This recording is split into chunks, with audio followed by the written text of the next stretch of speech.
Hi everyone, in this video we'll revise the entire GIT in 10 minutes. I hope you're ready with your notes, and if not, don't worry, just look at what I'm saying and ensure that you have the complete attention span while we are seeing this video. One request, please subscribe to my channel before you start this video. The video is about the GIT, the gastrointestinal system pathology. The first thing we need to understand here is the normal anatomy of the GIT. So we have a mucosal layer, submucosal layer, the muscle layer with the inner circular and the outer longitudinal layer, and the serosal layer. Remember the two ganglions here, one is in the mesenteric plexus, which is in the submucosal layer, and one is the orbital plexus present in between the two layers of muscle.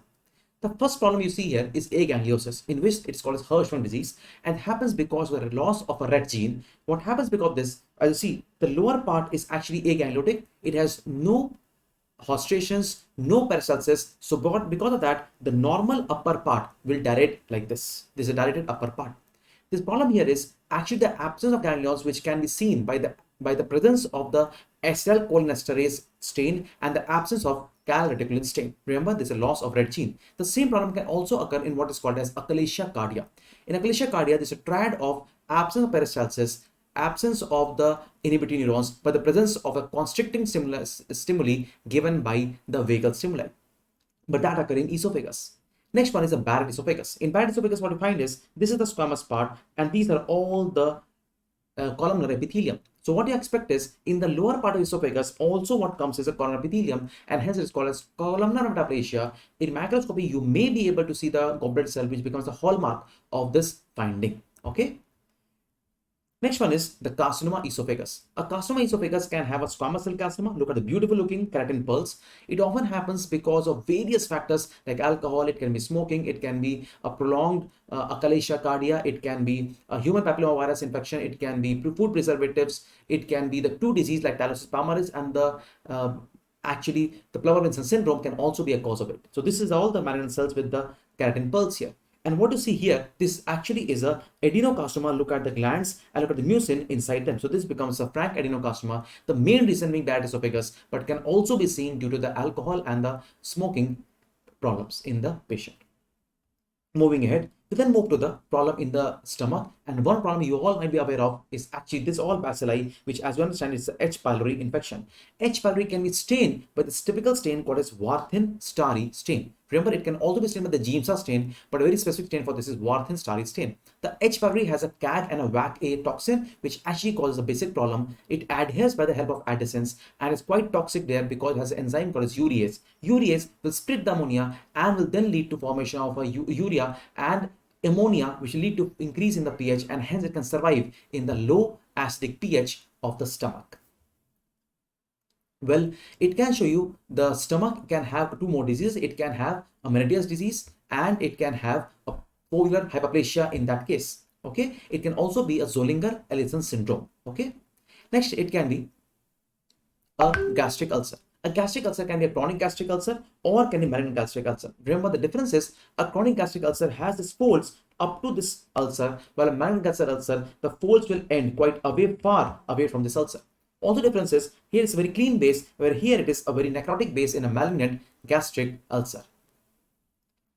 In a gastric carcinoma, you get two types of gastric carcinoma in the basis of histopathology. One of that is actually a malignant glands here, and that is seen in an intestinal type adenocarcinoma of the stomach, and that is seen mostly in the p53 or a APC gene mutation. However, the second type of carcinoma you see is actually this typical signal-trick appearance, often seen in a CDH1 loss causing E-cadherin loss, because of which the cells do not become cohesive and they separate above. As you see, these all are separating cells, one cell, second cell, third cell, fourth cell, and look at the nucleus at the periphery, and hence called a signet ring appearance. One more image of this is here. As you can see, very beautiful looking signet ring appearing cells. These all are actually the diffuse gastric carcinoma. Because of the non-cohesive nature, the cells are more and more non-cohesive. They invade more, causing linitis plastica, and they also cause more and more metastasis. A common site being what? Yes, it is ovary, causing Krukenberg's tumor.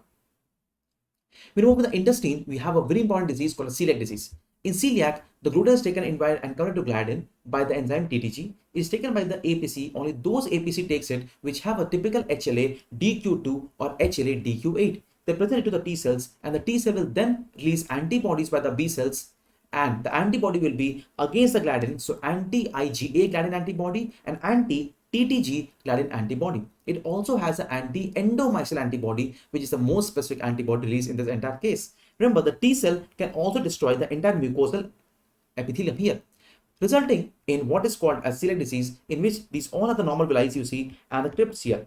But what happens in celiac is the entire villi is lost, and hence we call this loss of villi. And what you also say is crypt hyperplasia or a crypt elongation with plenty of T cell infiltration here, and hence it causes increased risk of T cell lymphoma. Remember, this anti-gliadin antibody can cross-react with a skin antigen, causing a typical psoriatic lesion called as, yes, dermatitis herpetiformis. Remember, it has high association with other autoimmune disease like thyroiditis. It also has increased incidence with Down syndrome and Klinefelter syndrome, which also can be repeat MCQ.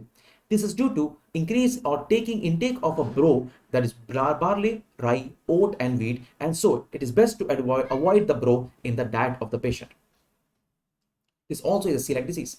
Whipple disease is actually due to Trophirema whippleyi. It's a type of actinomycete, and that is also due to intake of this bacilli, which is not digested completely by the macrophage, and hence it causes a pass positive diastase resistant macrophage in the lamina propria layer, causing the obstruction lymphatics, and hence leading to what is called as a obstruction lymphatics, causing a fat malabsorption.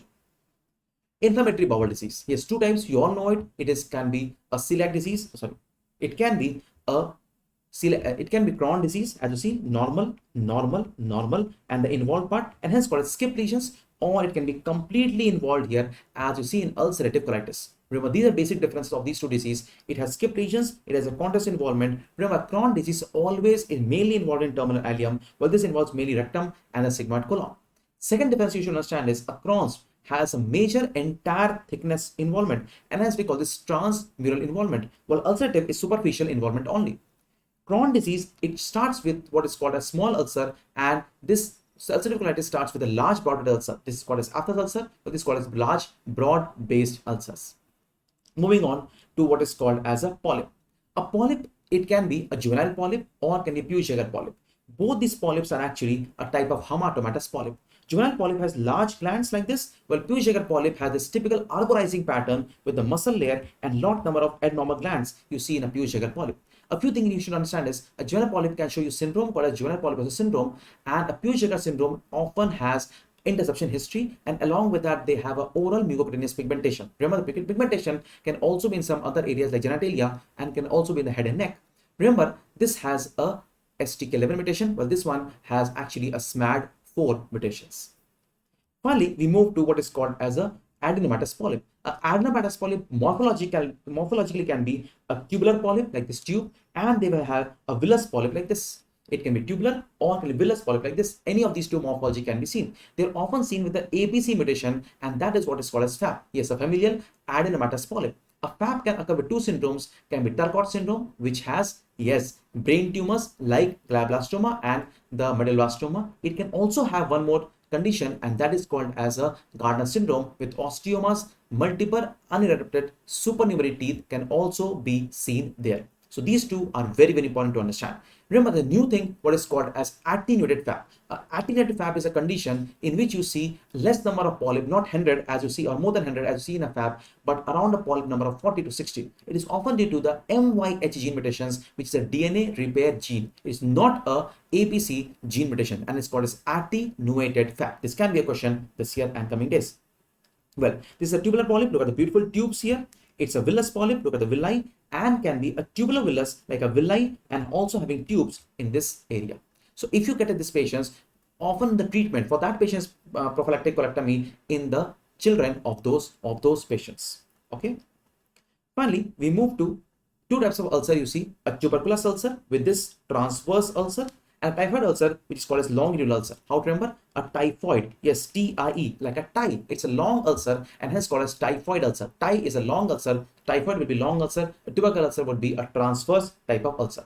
So the amoebic colitis, it has a typical ulcer which has this typical shape, a flask-shaped ulcer. Often this ulcer cannot go deep beyond the muscle layer and hence keeps on spreading like this and ultimately forming a flask-shaped ulcer like this.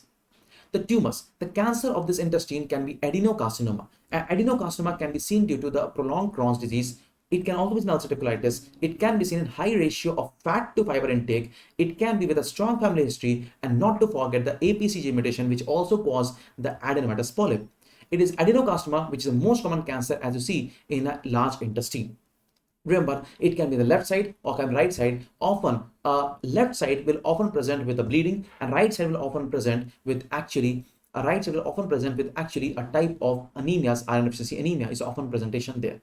Finally, we move to a carcinoid. Yes, carcinoid, the most common site of carcinoid overall is a tracheobronchial tree followed by a ileum. A carcinoid typically has this typical nest-like pattern, and look at these small cells with a typical neuroendocrine cells, and these cells have what is called as neurosecretory cells. Not to forget, they all stain positive with what is called as anatophysin, chromogranin, CD56, and also the neuron-specific amylase.